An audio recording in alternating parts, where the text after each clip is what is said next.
आज दुनिया में ज्यादातर लोग जिन लंबी बीमारियों से जूझ रहे हैं उनका हेडक्वार्टर पेट में है। अशुद्धियां समय के साथ इकट्ठा हो जाती हैं और आप भारी हो जाते हैं, शरीर और सिर दोनों में। ये तय करता है कि आप जीवन में किस तरह सोचते हैं, महसूस करते हैं और अनुभव करते हैं।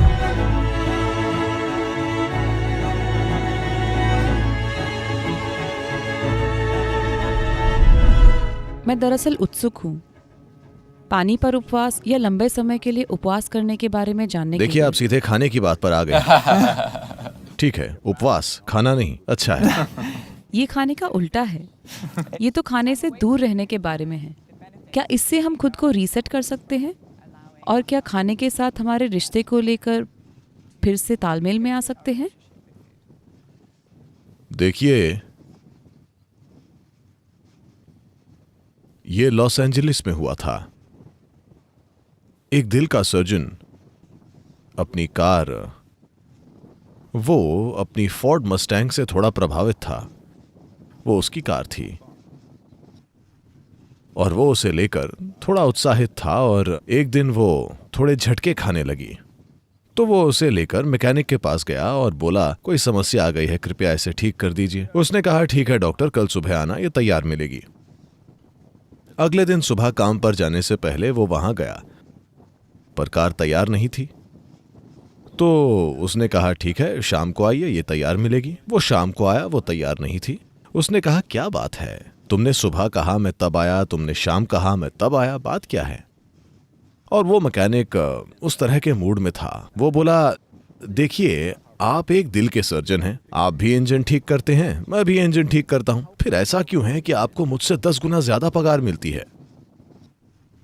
तो डॉक्टर ने उसकी ओर देखा और कहा, जरा इंजन को तब ठीक करने की कोशिश करो जब वो चल रहा हो, मैं देखता हूं। तो इंसानी जीवन और शरीर को तब ठीक करना चाहिए जब ये चालू हो, वरना ये बेमतलब है। ठीक है, आप पोस्टमार्टम कर सकते हैं, उसका क्या मतलब होगा? हमें इसको तब ठीक करना चाहिए जब ये चालू हो। अगर आप इस शरीर को तब ठीक करना चाहते हैं जब ये चलता फिरता हो, तो आपको समझना चाहिए, क्योंकि हम पाचन प्रक्रिया के बारे में बात कर रहे हैं। इसके ये पड़ाव हैं, शरीर में कुछ भीतर डालना, पाचन, समावेशन, मल त्यागना।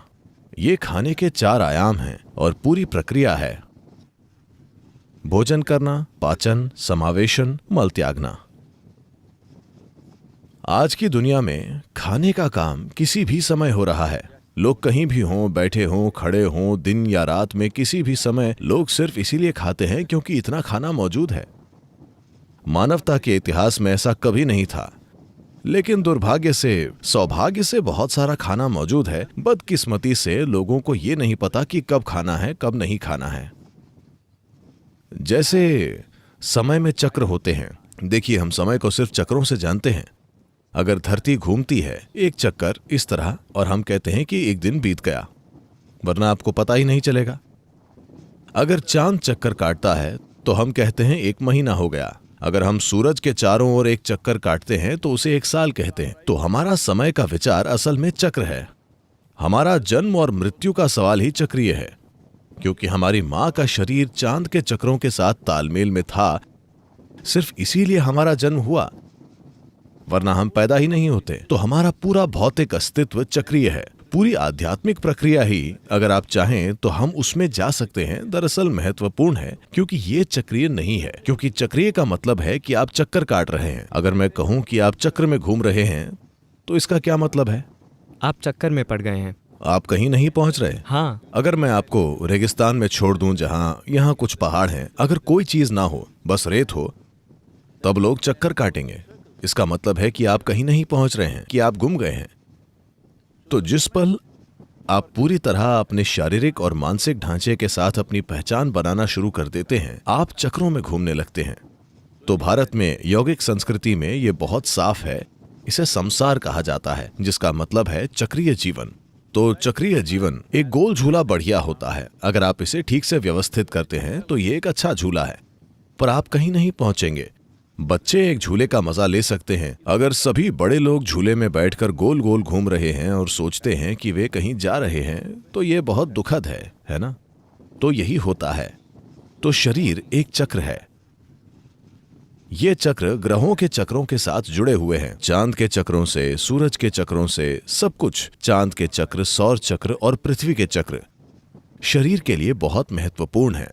अगर व्यक्ति में जरूरी जागरूकता है तो वे देख सकते हैं कि किस दिन शरीर को खाने की जरूरत नहीं होती है। हर दूसरा प्राणी ये जानता है, अफसोस मनुष्य इसे भूल गए हैं, क्योंकि उनकी विचार प्रक्रिया या उनके बचकाने मन ने उनके सिस्टम में मौजूद हर दूसरी इंद्री को दबा दिया है। अगर आप अपने सिस्टम को ध्यान से देखते हैं तो आप देखेंगे कि किसी खास दिन आपको खाने का मन नहीं करेगा। उस दिन आपको खाना नहीं चाहिए, पर नहीं, आप अपने दोस्त के घर पर हैं, वहां एक पार्टी है, आप ठूंस कर खा लेते हैं। भले ही आपका शरीर ना कह रहा हो, आप खुद को भर लेते हैं। आपने देखा है कि सभी जानवर, अगर आपके घर में एक कुत्ता है तो एक खास दिन वो खाने से इनकार कर देता है। कुत्ते और बिल्ली दोनों। क्या आपने इस पर गौर किया है? अगर उपलब्ध हो तो वो जाकर थोड़ी घास खाएगा और उल्टी करेगा और खुद को साफ करेगा, क्योंकि वो जागरूक है कि खाना लगातार भीतर तो डाला जा रहा है, लेकिन पाचन और पेट की सफाई खाने जितनी कुशल नहीं है। खाना मजबूरी में हो रहा है, पर दूसरे हिस्सों को काम करने की जरूरत है। पाचन क्रिया के दूसरे आयामों को काम करने की जरूरत है। जब हम पाचन कहते हैं, पाचन पूरी आहार नली में होता है, न कि सिर्फ पेट में। And assimilation also happens across the entire alimentary canal. समावेशन भी पूरी आहार नली में होता है। अब सफाई सिर्फ आहार नली के जरिए ही नहीं होती है, सफाई को कोशिका के स्तर पर भी होने की जरूरत होती है। अशुद्धियां समय के साथ इकट्ठा हो जाती हैं और आप भारी हो जाते हैं, शरीर और सिर दोनों में। अगर आप खुद को साफ नहीं करते तो समय के साथ ये इकट्ठा हो जाएगी। हम इसे कर्म कहते हैं, क्योंकि जब ये इकट्ठा हो जाती है तो ये आपके सोचने, जीवन को महसूस करने, समझने और अनुभव करने को तय करने लगती है। शायद लोग इसे ना समझें, वे ये सोचेंगे कि मैं इसी तरह हूं, यही मेरा स्वभाव है। ये आपका स्वभाव नहीं है, आपने इस तरह खुद को उलझा लिया है। तो सफाई का प्रोसेस, एक जरूरी बात है खाने में थोड़ा ब्रेक लेना, क्योंकि दूसरे सिस्टम काफी हद तक अपने आप होते हैं। आप उन्हें उत्तेजित कर सकते हैं, पर वो अपने आप ही काम करते हैं। खाना खाना आपकी इच्छा से होने वाला प्रोसेस है, हालांकि बदकिस्मती से ज्यादातर लोगों के लिए ये एक मजबूरी बन गया है। इसे आपकी इच्छा से होना चाहिए। मतलब मैं तब खाता हूँ जब मैं खाना चाहता हूँ, मैं तब खाऊंगा जब मुझे खाना होगा। मेरा हाथ तय नहीं करता कि कब खाना है। अगर वहाँ कुछ है तो चाहे कुछ भी हो। पता है, लोग हर समय यही कर रहे हैं। I relate. मेरे ख्याल से अगर हम अच्छी चॉकलेट्स आपके पास रख दें तो आपका हाथ उन्हें खाएगा, आप नहीं। इसलिए खाना एक जागरूक प्रक्रिया होना चाहिए। इस जागरूकता को लाने के कई तरीके हैं। एक है उपवास करना।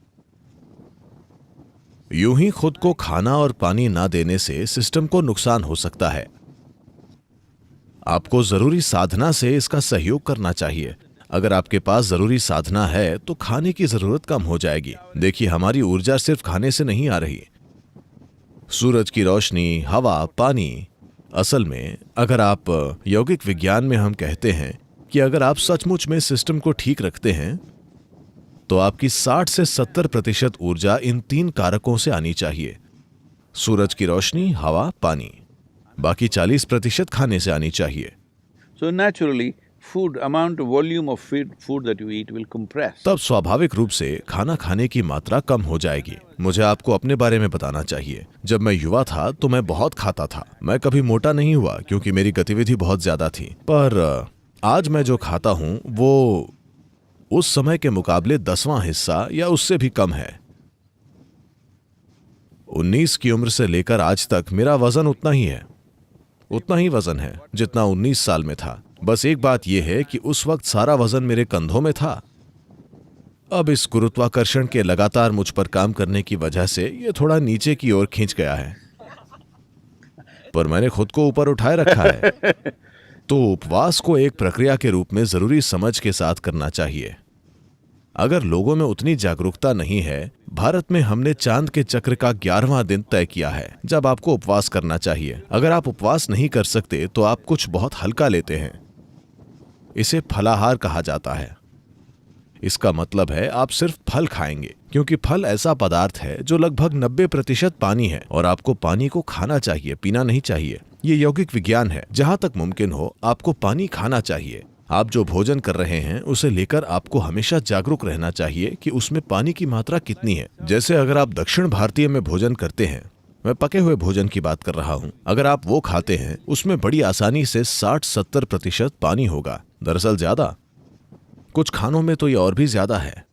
पर अब आप यहाँ जो खाना खा रहे हैं, आप ब्रेड खा रहे हैं जिसे शायद 1 महीने पहले बनाया गया था। क्या ये कम से कम है? यहाँ तक कि ऑर्गेनिक दुकानों पर भी ये 1 महीने या कम से कम 1 सप्ताह पुरानी होती है। कोई भी वहां जाकर ताजा ब्रेड नहीं लाने वाला। और वैसे भी जिस तरह ब्रेड को बेक किया जाता है उसमें पानी नहीं होता, बहुत बहुत कम पानी होता है।